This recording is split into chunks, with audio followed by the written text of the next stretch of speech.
Welcome to the Wisdom of Women show. Business is the most powerful, innovative force in the world. And with visionary women leaders at the helm, we can lead in both impact and profit.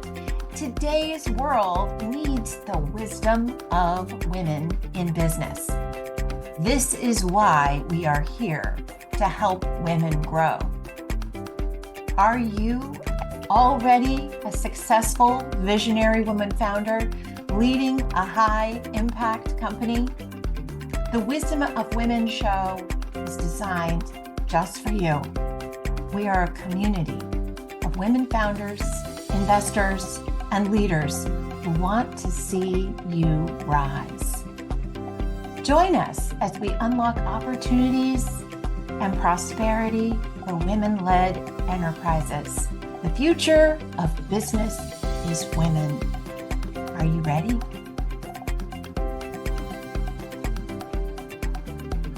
Welcome to the Wisdom of Women show.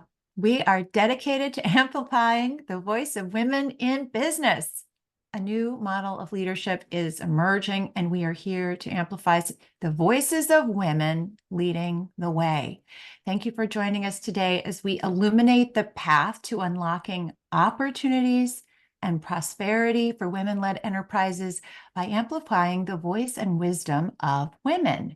Today, we have a wonderful guest. I'm so excited. I've been digging around, looking for someone who could shed some really detailed and yet basic light on the world of AI and help me get my little brain around it, and also help all of you learn about our place and how we can shuffle through AI and how to make our businesses better through it. So today I have Ann T. Griffin, a seasoned product leader and fractional product coach with over 13 years of experience building products across B2C, B2B, and all the sectors. Her expertise spans startups and Fortune 500 giants, including Priceline, where she helps develop cutting-edge solutions at the intersection of human-centric product design with emerging technologies like AI and blockchain.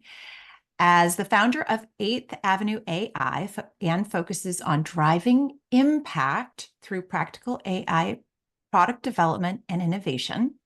A passionate educator and mentor, Ann has taught about AI and blockchain on O'Reilly and Pearson with courses like Jumpstart Your AI Career. She's also guest lectured at Columbia, University West Point, and University of Montreal. And through her blog and YouTube channels on innovation and tech, we're starting to learn the future of AI. Let's dive in and find out how Ann helps founders leverage AI for growth, impact, and scale. Welcome, Ann. Hi, it is such a pleasure to be here. Thank you for having me. And I'm so excited to share more because I find so much in AI and any emerging tech people want to dive into all the nerdy language, and everyone's just thinking, how do I turn whatever you just said into something useful? So I'm excited to talk about that today and so many other things. Oh, absolutely. Absolutely. And so before we get deep into all the bits, I Yeah. always like to start with a book that is Yes. written by a woman that has significantly influenced your life. Yeah. So actually I have it here. It's Thinking in Bets by Annie Duke. So I don't know if she still is, but she was or still is a poker player, competitive poker player. And this is all about like, how do you make better decisions? Because the world, as we know, has infinite number of outcomes. So she talks about how making decisions is less of a chess game and more of a poker game, because there's always variables that make this more of a probability. So she talks about how do you make better decisions without knowing all the facts, and how do you differentiate something that is maybe that was a bad decision, but it turned out well, and maybe that enforced that to you it was a good decision, but how do you actually go back, analyze, be like, wait, actually that was a bad decision based on these things and the probability that things could have gone wrong and how badly they could have gone wrong, versus a good decision that maybe potentially also had, like, things didn't turn out the way you wanted, but you can go back and say, okay, based on XYZ and what we thought was going to happen, this was a good decision. Because not all bad decisions turn out bad and not all good decisions turn out good. Though if you're Sure making enough. good decisions, the statistical probability is that you're more likely to succeed in business and a lot of other things. And so I loved how she framed that and how she thought about that. And I really admire her and the way she thinks. I love this. And so I can see how it would extrapolate so beautifully to business, especially a Yeah. startup, right? Yes. Because, Yes. like I have a company, a healthcare company that like I've had it since 2016. And Yeah. today I have a ton of data. Yes. So like Yeah. the probabilities of of whatever guesses I'm going to make on the decisions I'm going to make are Yeah. I have so much better data to make those Absolutely. decisions. My bets are Absolutely. so much better, Yeah. right? But when Yeah. you start, it's the probability is just all over the Yes. map, right? It's all over the path. You feel like I'm missing so much data. How do I figure out like what is a good decision so that the probability of me being right and successful is higher versus, just kind of feeling, you still might feel like you're guessing, but feeling like you're guessing and you don't really have anything that makes you feel really good about how you're guessing and making you feel like my decisions all over the place. And so are the outcomes. So, Yeah. especially in startups, there's limited time, limited money. You don't want to run out of runway. You also want to be able to have something to show your customers. It's like, hey, look, we've added all this value for you. We were right about this thing. Or you be able to show potential investors. And we know as women get, if they're able to raise at all, get less funding. So what you do with that runway is almost, each of your decisions are almost more critical because statistically you're less likely to have that runway to make all those mistakes that other founders are afforded. It's so true. It's so true. It's I know from just reading some of what you've written that this idea, and I don't want to go straight Yeah. into the details, but I know Yeah. prototyping is very important to you. And it's this Yes. idea of, and I haven't read this book, which I Yeah. will, Yeah. but making small enough bets, Yes. right, in your Yeah. prototypes so that you can iterate fast and not use all your resources and Yeah. get that feedback, Absolutely. right? Yeah. And that's really all about that's a whole nother thing, which she doesn't necessarily, it's not about in her book necessarily, because she's more focused on decisions overall and not product Mhm. specific decisions. Mhm. But in the product world, we call that de-risking our bets.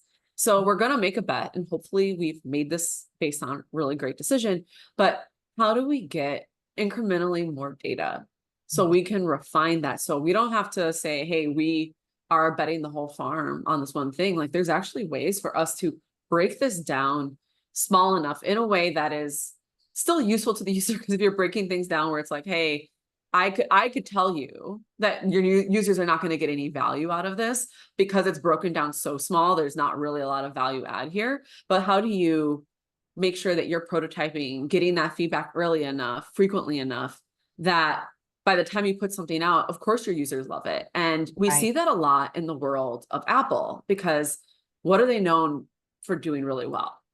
Hardware. Mhm. And hardware is so expensive to get wrong. So you Totally. really, yeah. So you, even though they have a lot of money, they're really not trying to, put out like a failing device every year and say, oh, look, what do we just learn from that? It's really about how do we, incrementally understand enough before we actually have to ship a whole bunch of these over and like stock them on shelves and see if people are actually going to pre-order them, buy them, like show up to the Apple store. So this is how we have to think about, people don't really talk about it a lot because they think about, oh, Steve Jobs is just a genius. But on the Apple campus, they actually do a lot of prototyping and a lot of feedback so that they can Right. de-risk their bets, because for them, it is so expensive, so expensive to get the hardware wrong. Right. That's such a great example. And for all of us, right? It's every penny we have as Yeah. founders is so important to Yes. cherish. And so as we think about what to do and which bets, right? Yeah. I love this. I'm gonna pick this book up. It sounds wonderful. And I think it Yeah. really does make so much sense in our conversation today about Yeah. product and Absolutely. what to do with this big topic of AI and Yes. Ooh. and how to use it in your own company and your Yeah. own journey and so tell us about you, how you Yeah. got into AI and Yeah. and maybe give us a little bit of basics about AI machine learning. And I know you also do blockchain. So just Yeah. give us who you are and give us a swath of what this sort of world is that you play in. Yeah. So you already mentioned I've been in product for 13 plus years, been in tech a little bit longer. I did study engineering, but I didn't study computer science. I studied industrial and operations engineering. So funny enough, I actually learned a lot of statistics, which goes along with thinking in bets because it's all about probabilities, and also laid a foundation for later for me to get into AI. But when I was in engineering school, no one was talking about AI whatsoever. And so around 2016, I started seeing a lot of articles talking about, oh, AI is going to take all our jobs. It's going to automate everything. A lot of people who don't think AI is going to take their job, it's going to take their job. And I thought to myself, why am I seeing such a pattern of these type of articles? And I don't really, other than, Facebook being able to say, hey, is this you? Should we tag you in this photo? I was like, I don't really know what's going on in AI that I should be worried that it's going to take my job. And so I thought, well, maybe I should just dig a little more, find out some things, and went to my very first meetup in 2017 about chatbots. And, from there, really, really loved what I was learning. I think it was more of like, oh, I feel there's so much potential in what we can build. There are so many things that actually can serve users, customers so much better. And went down this rabbit hole of going to meetups, reading books, reading things online, watching YouTube videos, and eventually came to a place where I was great. Like, how do I incorporate this into my product career? And this is 2017. There's no AI for product manager classes yet. There's a lot fewer classes out there unless you want to get a master's in data science or machine learning. So I took a data science boot camp as the first class I ever took in AI. And that, from there, I've just continued to learn, write about my ideas or how I think this also incorporates into product. And when Gen AI came out, continued to take classes because I wanted to know, well, how is this different than everything else I've learned up to now? What makes this unique? Why is it able to do things none Mm-hmm. of the other AI has been able to do? And Mm-hmm. so that gets into what you were saying before of like, well, okay, people are talking about AI, but when we hear AI these days, a lot of times people are referring to generative AI. Mm-hmm. What about Mm-hmm. machine learning? And I'll say like the basics, right? Mm-hmm. Mm-hmm. And for, I know the audience is full of business owners, so especially if the people who are in e-commerce or worked in e-commerce are going to relate to this. One of the most common use cases in business of AI has to do with search, recommendations, and personalization. And all of this actually is powered by machine learning. You don't need generative AI. And part of this is you could have a model that's really specialized for specifically e-commerce. Like, how do we decrease the time to value of them finding something they actually love and then actually converting and purchasing it, Mm-hmm. right? Mm-hmm. And how do we make sure that I know enough about you so I can take in data like, great, Coco is a woman. She lives on the East Coast of the United States. And, maybe here are some other things that she looks at a lot online that are going to help me figure out, oh, okay. She also maybe, I don't know this about you, but let's say, oh, she's also a dog owner and she loves to pamper her dog. So I also know that I'm going to recommend some sort of premium dog crate to her versus maybe with other things that we have on this pet website, versus something else that's maybe hey, you just tote your dog from place A to B here. It's really not magic or special.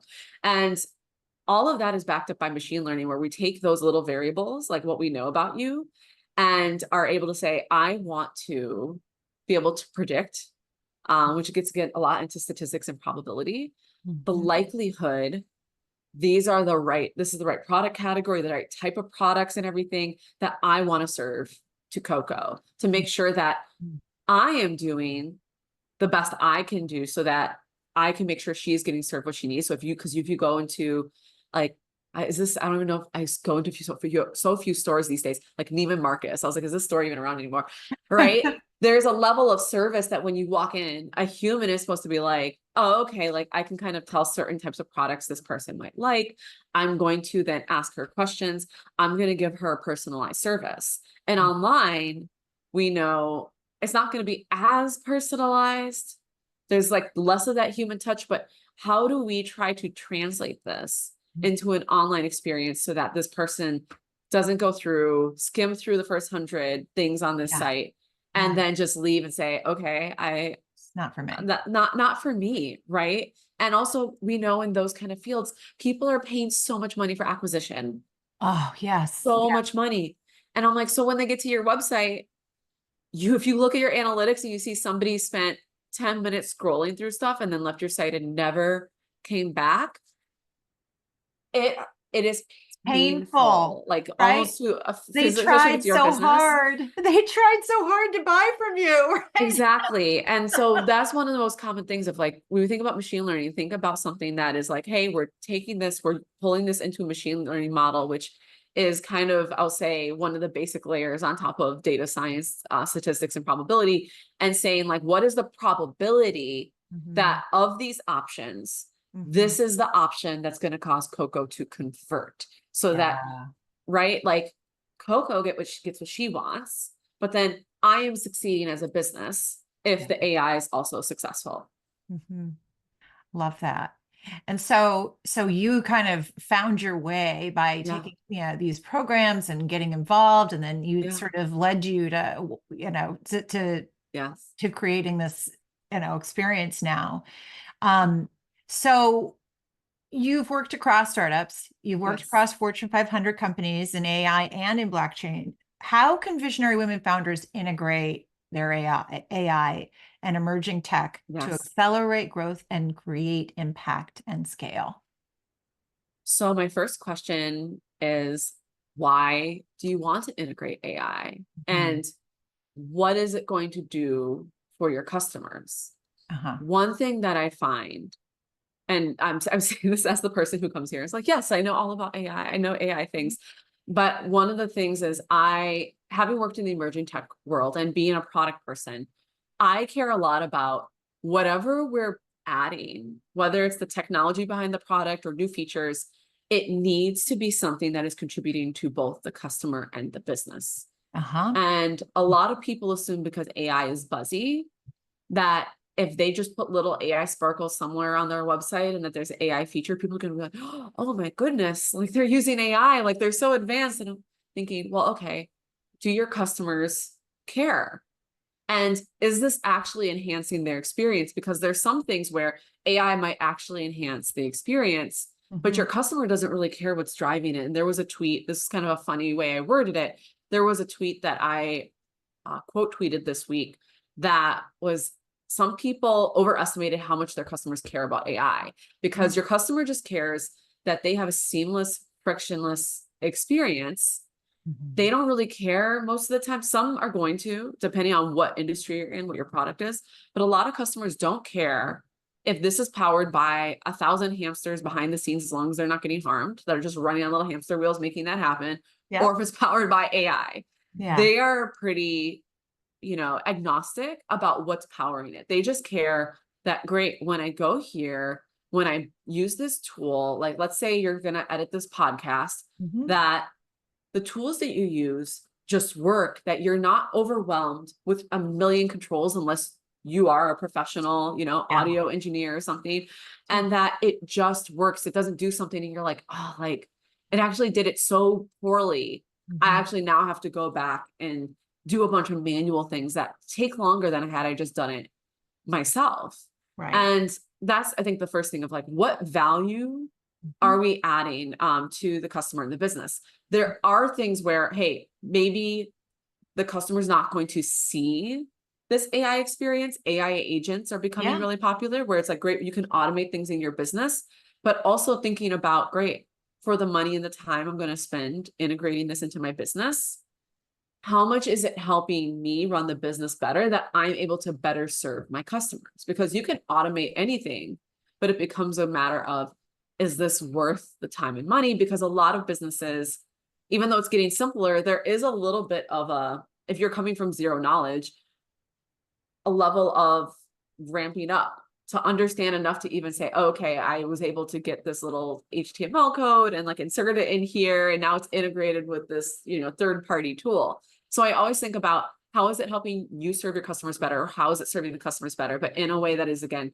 good for your business. So you either want to be thinking about, how is this either going to save me money or going Mhm. to enable me to make money, or some combination in between. And after that, I'm thinking about like, how do you want it? We already talked about, okay, we can automate things within the business, we can add it into our customer experience. But I think the other piece is making sure that you de-risk this also as a bet, because we might have this great idea of how it's going to be so amazing for the customer and it's going to help the business So a lot. what Yeah. might be an example of this? Yeah. Yeah. So just to illustrate, like an Yeah. example of like how maybe, somebody's going to Absolutely. put something out there that's an AI because they think it's a Yeah. cool idea and they're going to do this and they're going to spend money because they think their Yes. customer's going to like it and they're going to make a bet. Hmm. What would be an example of that? Yeah. So one thing I can think of is when Lyft, so if you open Uber or Lyft right now, Yes. it will Mhm. show you actually where like where your car is, right? Or like they'll show you actually also not just where your car is, but before you actually get a car for a while, and maybe it doesn't do this still, but like it would actually show you how far the nearby cars were. Lyft had this idea of, okay, well, what if we do that in real time? They didn't used to do that. How close the cars near you are, so that while you're waiting for a car, you at least feel hopeful, like, okay, there's other cars around me. I'm going to get one. I'm not just going to like kill my request and go to Uber. And when they first did this, they actually faked it. I went to a meetup and they talked about this. Yeah, because right, it requires like actually using like GPS data, or like data from the cell phone app, and sitting that around and then translating this into actual visual. And their whole thing was like, well, let's fake it first before we actually tie it to AI, because tying it to AI, that takes time, And resources to money. build it, Mhm. and then also now we have to maintain it. And one of the risks, especially when people are thinking about, how do I integrate with generative AI, is generative AI is probably the most probabilistic type of AI that you could use in your business. And probabilistic means, instead of saying, hey, here are the 4 menu options, which of these options is the best one, it's actually generating new content. It can hallucinate, it can produce things that are not accurate, correct. So these are things where it's like, hey, you want to de-risk this in a way, Lyft de-risked it by saying, hey, we're going to fake it at first, Mhm. and then we're going to do it for real, because there was a really low lift to fake it for a while. And you're like, Yeah. hey, is this doing something where it's actually decreasing the likelihood people are going to cancel their ride? And when they saw, great, let's do it for real, so that people then aren't kind of burned by, hey, like this didn't feel accurate because it said the next car was like 20 minutes away or something. So that's one way. And thinking even just about how companies, I would say they de-risk it, but also maybe don't de-risk it enough, is McDonald's. They Uh-huh. recently put generative AI into 100 drive-throughs to Okay. test it. So when you talk to the drive-through, you're Okay. actually talking to generative AI. The challenge of this is, even with what they were doing with retrieval augmented generation, which is where it references specific documents and all this other stuff, so it decreases the likelihood of hallucination, it was still having some hallucination problems, where it was adding hundreds of dollars of chicken nuggets to people's orders, creating things like bacon ice cream or bacon soft serve. And it one of the things about McDonald's, their business principles are efficiency, efficiency, efficiency. That's one of their key things, one of the things that they were founded on and why they were able Totally. to expand as a franchise. So now you're entering in an element that's probabilistic, not deterministic, that can now throw that into chaos when it is wrong, and you're actually slowing things down. And for a company that is built on top of efficiency, that's not necessarily the best way. And so they de-risked it by only doing this in 100 drive-throughs. They did rip it out of those 100 drive-throughs for now. They want to do this in the future. There's a competitor that does a similar thing for other fast food restaurants that sounds like it's actually more accurate. But McDonald's, I think, went straight to like, let's put it in the drive-throughs. And I think there could have been an interstitial step between doing nothing and putting in 100 drive-throughs to kind of see like, how do we use this in a way that's actually like the customer feels like they're also getting a benefit from it, but like we also get the benefit of automation without risking this impacting our efficiency. Yeah, yeah. That's fascinating. And I have been hearing too, in some of my entrepreneurial circles of people using voice rendered AI, and I'm not using the right terminology at all, but in like to do sales, right? So through telesales and putting together whole like scripts and being able to outreach to thousands of people all in a minute. Right. And so there's all kinds of things going on. Right. So I guess that brings me to sort of like when you're contemplating as a, as an entrepreneur and, I'm 50, almost 50. I'm turning 50 in a couple of weeks. Happy birthday. Thank you. And so I'm young, but I'm not a spring chicken, and technology, I'm not going to adapt to it quite as quickly as somebody who's 25. And so what do you see is coming about, and how should we be thinking about this? What should we be doing as business owners? I mean, I think there's those that are using chat for some, using chat as a way to help them mind themselves. And then there's sort of the next level, certainly into different levels of efficiency. Maybe they're using it, certain tools out there. Certainly you're starting to see more and more tools that are using it, marketing tools, sales tools. I'm sure platforms like you're talking about, e-commerce tools are using machine learning and so forth. What should we be thinking about? How should we be educating ourselves? Yeah. I think one of the first things to be thinking about is what we talked about in the McDonald's example of how does this align with your business values and principles? So you brought up an example of sometimes people are using this as sales outreach, right? You can reach out to so many people at once. However, those messages are still really generic, even though you think like, great, like the AI should be able to customize. There's probably work you would have to do if you're like, hey, AI, I want you to do some research, put XYZ, because I'm noticing some slightly customized sales messages that I'm getting, but they're like, hey, we can help you with XYZ services. And that's where like, I think that a lot of these AI messages are falling short, is that they customize the beginning. They're like, hey, I see you work in AI. I see you do services, very generic things. I'm like, okay, maybe they read my website, but then I'm like, okay, what services do I provide that you think I need this? And that's missing from there. And you think about if you're a business where you're like, great, I, am dealing with these type of executives, that's not going to cut it. These people are really busy. You're sending out a generic AI message that's this is this first person's contact with you, and you're asking for a business meeting. AI is clearly not helping you with that. So think about depending on what you're doing, right? Think about, is the AI you're using at the level of quality and value that you and your business are at? And is it something where, hey, you have the money and resources to say, hey, this would actually help us a lot if we could spend the resources to customize this a little more so it fits our use case? Or is this something where, that would be really nice when it's robust enough to be able to do it on its own, but it's not a part of my business? That's the first piece that I think about, of like how people should be considering this. I think the other piece is if you're an entrepreneur, you're probably incredibly busy. I would say probably is like definitely very busy. My favorite place to learn, to be honest, when I'm incredibly busy, because I can listen to it while I'm in the shower, while I'm washing dishes or anything else, is podcasts. Some people prefer YouTube and those sort of things. I love podcasts because I don't actually have to visualize Watch it. anything. Yeah, Yeah.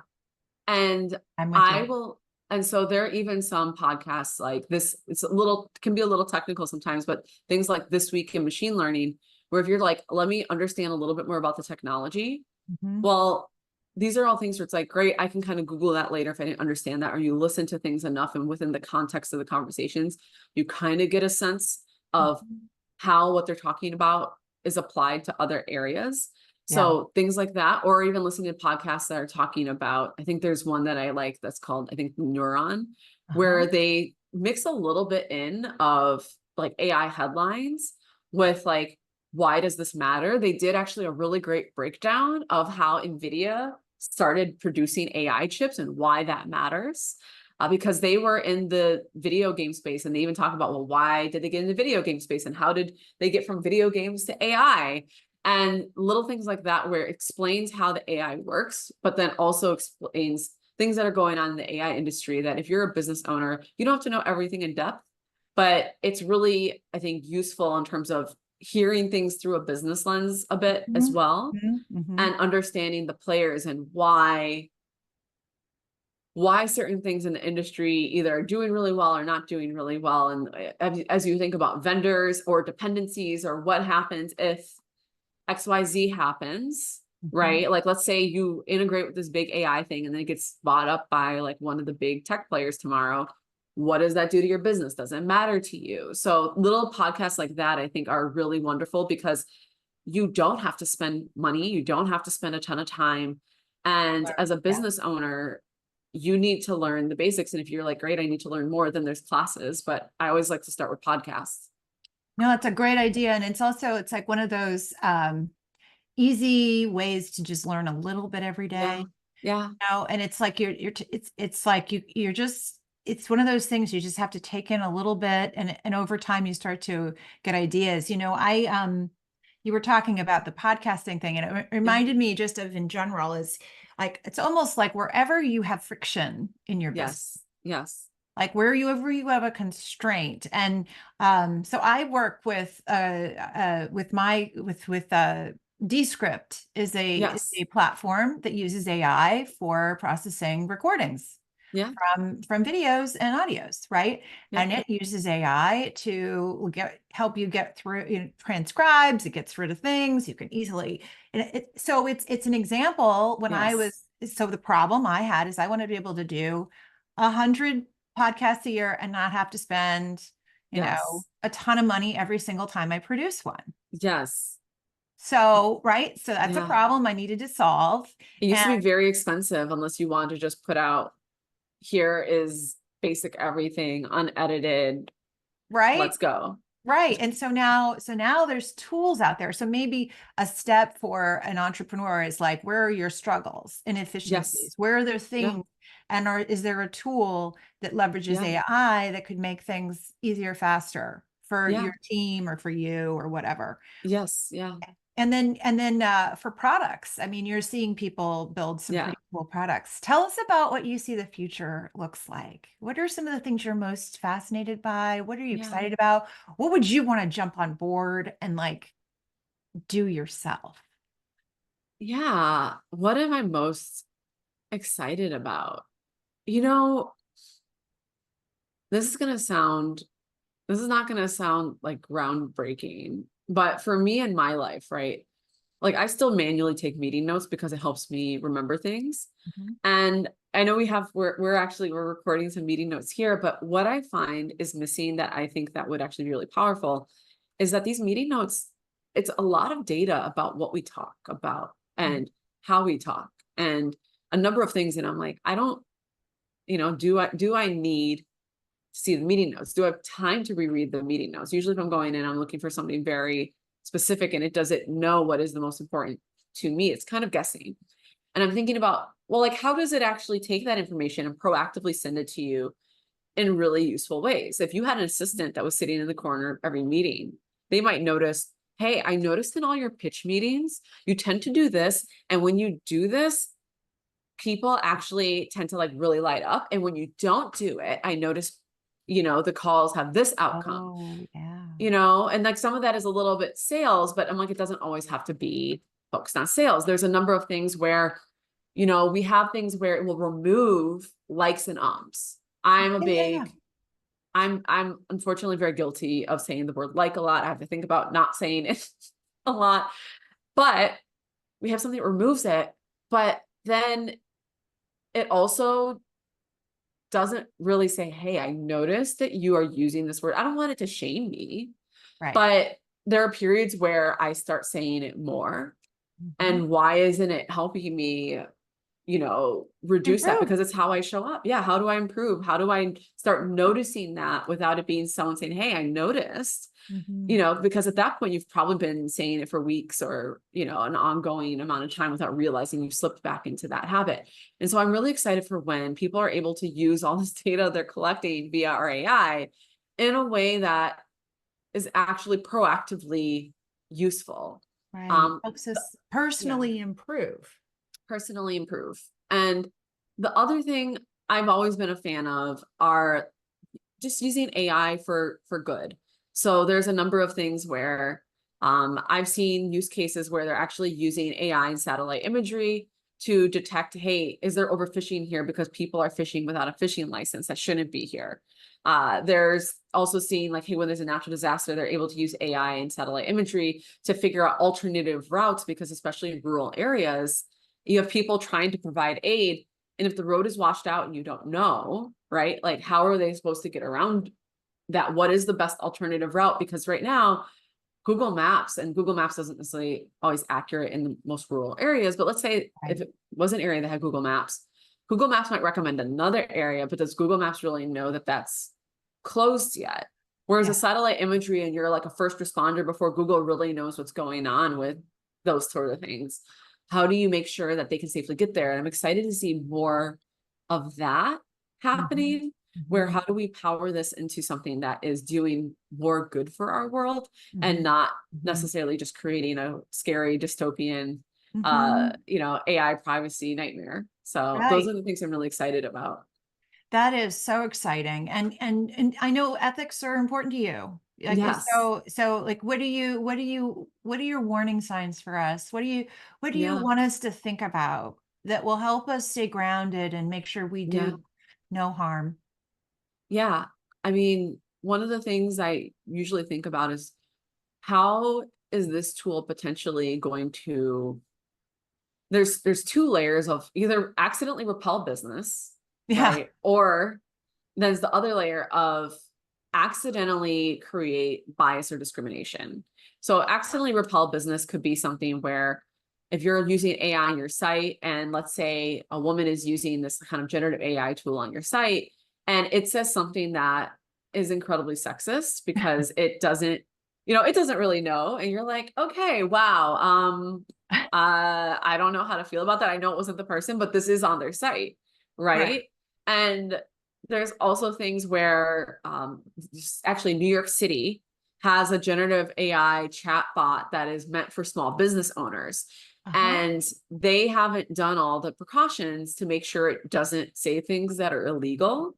Oh, no. So it was telling small business owners, oh, it's okay to fire someone who's this many months pregnant. It's okay they didn't use these words, but basically discriminate based on like how someone wears their hair, things that I'm like, oh my God, this is a nightmare. And also like who is liable for this? So these are things where you want to think about how, some of these mishaps might accidentally create discrimination. And it's not just these, there's also things where thinking about basics, machine learning very, very early on, there was one of the really large tech companies built their own recruiting machine learning model to like go Uh-huh. through resumes, help recruiters go through them so Oh, much faster, identify top candidates. And they never put this model into production. And here's why. Every time it saw something on the resume about being a woman or related to being woman. So if your name sounded feminine, you were, captain of the women's volleyball team in college, you were part of, a women's business group, anything that was pretty much about a woman, it would actually rank those resumes lower. So they built this whole model.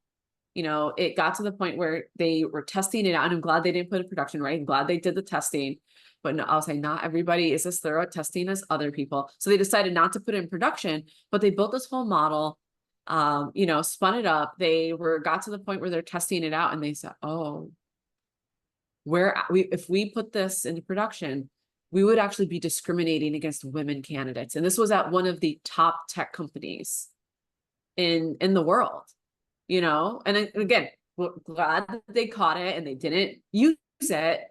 But you think about, these are some of the smartest people in the world, and even they build things that are accidentally discriminatory, because you have to think about all of this is based on the data. It's garbage in, garbage out. So if you have data that, even if it wasn't intentionally biased, if you are an unintentionally biased organization, and you typically tend to hire a lot more men than women, it's going to pick that up in the data and copy that. Yeah. And unfortunately, there's so much bias in our data. And you think about even things about how long women have been able to hold credit cards, buy their own property, a number of other things. So you even think about the data we have, even in our financial system, other systems, it falls short, because you're like, okay, so you have maybe 20 years, 50 years worth of women's data in this, whereas you might have, like in some format, like 100 years worth of data of men doing these things. And AI, it doesn't have its own mind. It doesn't really know what to do with that. So it's just kind of figuring out, great, here's what I know math wise, and here's how I deal with that. And you told me this is the pattern you want to follow, so I followed it. So there is like an implicit bias that's going to sit in that data, because of the implicit bias of our culture. And Exactly. if we're not careful about how we train it and how we put limits around it, and it will actually enunciate it. Oh, absolutely. And I think one area I am very excited about, but also caution, I feel there should be a lot of caution around, is AI in healthcare. Specifically because I love it, because it's actually transforming healthcare in a way where it can make certain treatments much more accessible to people, or even in pharmaceutical trials, say, oh, we can go through a lot of data and figure out who genetically is best suited for this drug. However, we also think about, traditionally, how few studies have been done on women. And then when you start breaking that into like racial ethnicity groups, it gets even scarier. And you think about, okay, if we're using AI in healthcare, which again, when you have a doctor and AI together, you actually get better patient outcomes. But when you use one or the other, it's not as good as when they work together. But that AI, you have that baked in implicit bias. And you think about actually how little women's data is around in healthcare. No, it's true. And it's, there's so many things happening. I'm in healthcare, and there's so many great places where I think it can be helpful. For example, I think that one of the places that if we do 60-day summaries of all of our patients, right? So to be able to go back and have the computer look back at all of their numbers and stats, their over the 60 days, and every 2 hours there's information gathered, and there's information gathered, summaries about their health, and which meds they've been given, and so forth, and what changes has happened, and all that. So like, for a machine to sort of take it for that person, and be able to do a nice clean summary, it's much better than an individual who comes in and wasn't the one who took care of that person for every single shift. Exactly. Right? Like, to me, that's a brilliant way. And then, and there's also ways in that individual meeting with that patient where it can be faster. The documentation can take a long, long time for that nurse. Right. Absolutely. So there's ways to improve and make it so that nurse can give better service and patient care. But it's, it's a process to get there, right? Yeah, it's a process to get there. Absolutely. And that's what I love, is like its power to provide better patient care. So I love that this is an area, it sounds like this is what you're building in. Yeah, I'm excited about that. The other one I'm really excited about, and I was talking with a partner. He's a CEO of a hospital, and one of the things he's working on is how you can create connections of data that's not just research data, but actual patient data, right? Yeah. And so it's really unfiltered. You can have access to everything. And so then especially when you have these very rare diseases, Yeah.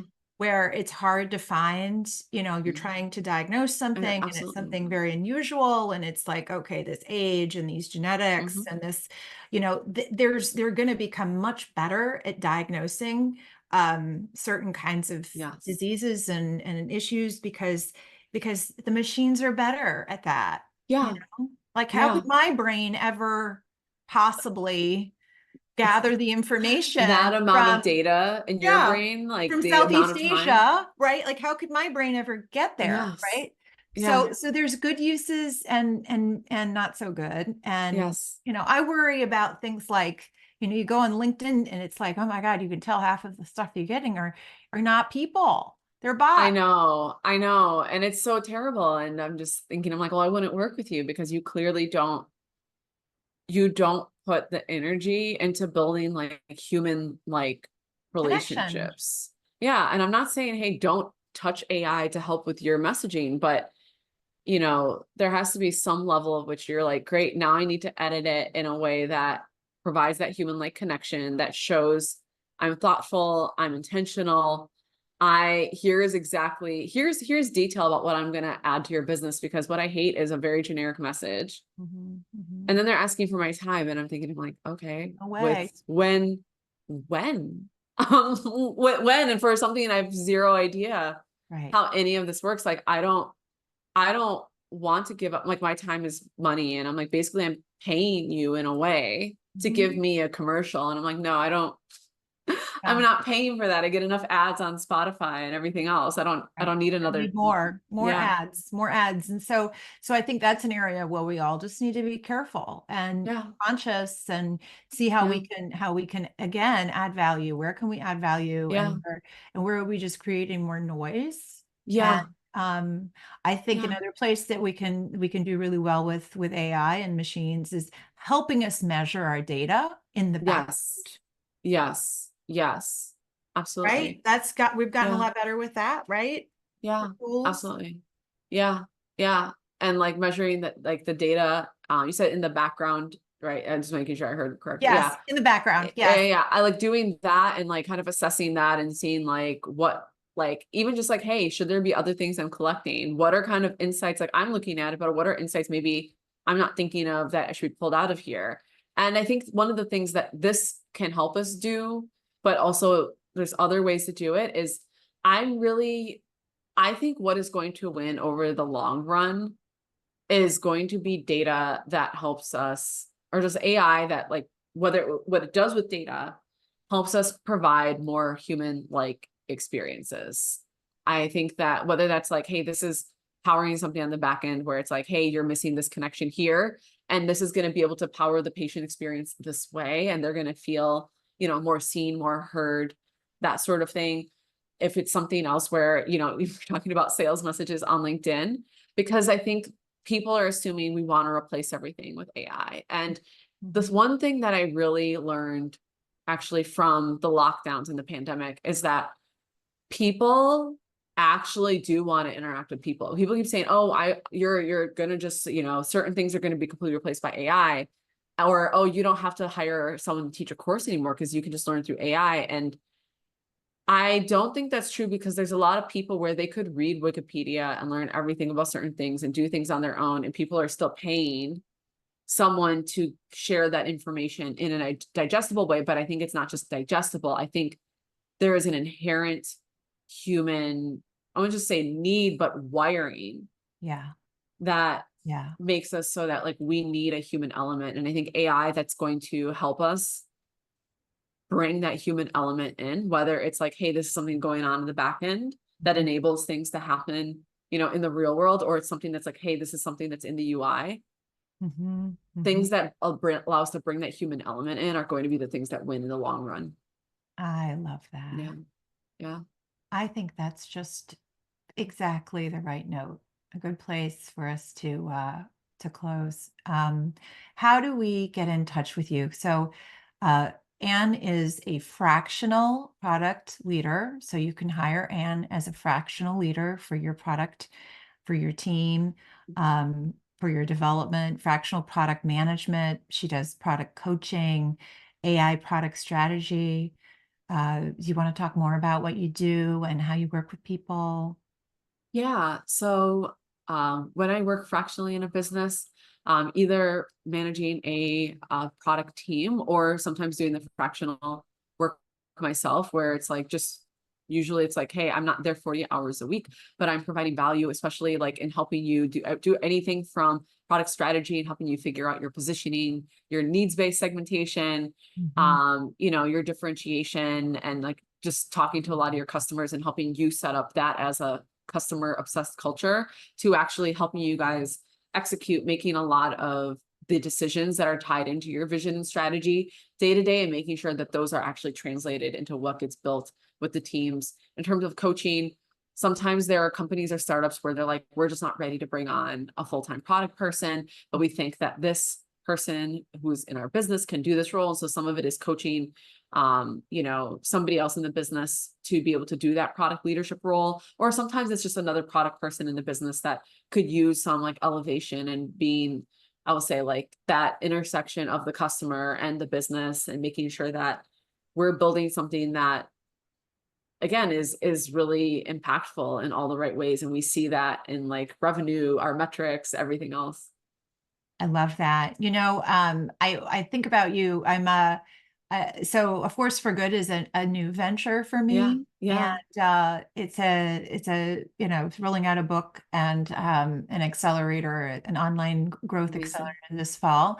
Yeah. But I have a whole vision for a product that goes with it, a Amazing. technology product. Yeah. And so someday I want to have a chat with you about that. Yeah. I would love Um, that. and yeah, because it's all about the whole idea behind it is what you're talking about is how do Yeah. we help teams collaborate together? Yeah. So it Yeah. makes it easier for us to come together and talk about the stuff that matters and feel engaged and like we belong together and like Yeah. we're all, Yes. rowing in the same direction and you know, Yeah.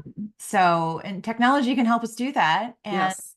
people like Anne can help us put together the technology Yes. that delivers that promise. Absolutely. So Yes. I think you're really important in this time Thank you. and all the work that you're doing. I encourage everybody to go to Anne T. Griffin. That's ANNET, and then Griffin GRIFFIN.com. And on her website, you can see it in the show notes below as well. You can go right there and you can request a meeting with Anne if you would like to explore working with her and getting to know her. The other thing I was on, you're going to have a program that's launching, I think, later this year through. Yeah. Tell us about the product that you're launching, the class, the course. Yeah. Yeah. So the course, I'll say there's two versions of it. There's a live version. So this is actually, I'm teaching the live version for the fourth time this October. And it's been popular enough that the publisher, O'Reilly Pearson, has asked me to do a recorded version. So we just wrapped recording that last week. So that's going to be launching sometime this fall. Same class. It really just depends on if you like the live experience and being able to ask questions as you go, or if you're like, great, I'm just gonna kind of like go at my own pace and do the pre-recorded version. I think it's a huge endorsement that they wanted to record you Yeah. and make it evergreen. It's a huge feather in your cap with all these people coming out right now with AI and you being the one that they've selected. I think that's a really big deal. Thank And you. so tell us a little bit about the course because you were telling me about before we Yeah. got on and because I'm very curious about it. Tell us what is Yeah. the So program, who's it for, yeah, what's the objective? it's called Jumpstart Your AI Career. And this started because, especially when Gen AI came out, a lot of my friends were coming to me and saying, Anne, I feel like I should know more about AI. And I don't, I feel behind. Do I need to go back to school? And I had done some previous courses with O'Reilly and Pearson in the past, and they said, hey, we need AI content. And I pitched them this course, and it was really designed to be, here's your starting point. So before you take your first official AI course, before you decide you're going to invest a bunch of time in building this prototype to prove that you know AI, this is the piece where it helps you understand, well, what AI is and isn't, and cutting through the hype, because there's a lot of over promises, and help you understand the lay of the land. So when you're hearing about these things, you're like, oh, I kind of know what that is. But then also, how do we understand what your AI interests are? What are the tools and resources we can use to better understand what we're interested in? So that if we are going to take a course, or we are going to say, hey, I'm going to invest a bunch of time into listening to 50 podcast episodes, how do I know what are the best podcasts for me, for learning about AI? How do I know what are the best courses before I invest a ton of time and money? So finding that intersection of, now that I understand what AI is, what are the basics, and then what are my interests there? Because it's such a broad field. No, there's no one expert, and you could spend forever and not learn everything. So where do you want to concentrate your time, and why? And then in the end, for people who, are, I'll say, non-entrepreneurs, entrepreneurs can benefit from this part too. It's about, how do you get a job in AI? So using some of my own experience of getting a job in AI startups, those sort of things, because people are like, great, I've been taking classes already, but what do I do now? So it's just helping people better understand that path. And it's like the course before the course. The course before the course. And so you can kind of get a lay of the land, and then you know what to do, and you tell in the course what to do. So I could learn about it and then be like, all right, so here's what I need to do. And probably I need to hire Anne. I would love that. I would love to work with you and also your audience. But yeah, I also, one of the things I don't talk about as much, because I'll just say, I haven't had time to do it, but also is just mini AI sessions within companies that are kind of like hey, here is what AI is and isn't. So it's basically just like an AI 101 and it's really aimed at diverse audiences. It's not necessarily like, hey, we're going to dive into a bunch of code. I've done this for even groups like sales teams, where they're like, hey, our product isn't necessarily an AI product, but we're being expected now to sell functionality that has AI in it, and we don't feel confident in talking about AI. And so I've also been brought in for mini workshops around what is AI, and what does this tie into what we're doing. I love that. So there's a lot of different ways that you are helping teams and companies grow and figure out how to leverage this incredibly important, new, disruptive, and important tool, AI, whatever, however, AI. And we didn't even talk about blockchain, but that's for another day, right? For another day. Yes. Well, thank you, Anne, for joining us today on the Wisdom of Women show. Thank you for illuminating the path for unlocking opportunities for growth and prosperity for women-led enterprises. We value your experience and your wisdom. The world is made better by women-led business. Let's go make the world a better place. Let's go make the world a better place. Thank you. Cheers. Cheers. Is your business ready to accelerate? Take the Business Acceleration Readiness Assessment today and find out now at www.aforceforgood.biz/quiz. Take the 5-minute assessment and you will receive an instant response on the 4 essential areas of alignment needed for business growth. You will also receive 4 free tools specific to your situation to help you and your team accelerate success right away. Go to www.aforceforgood.biz/quiz and find out what you can do to accelerate, impact, scale, and profit today.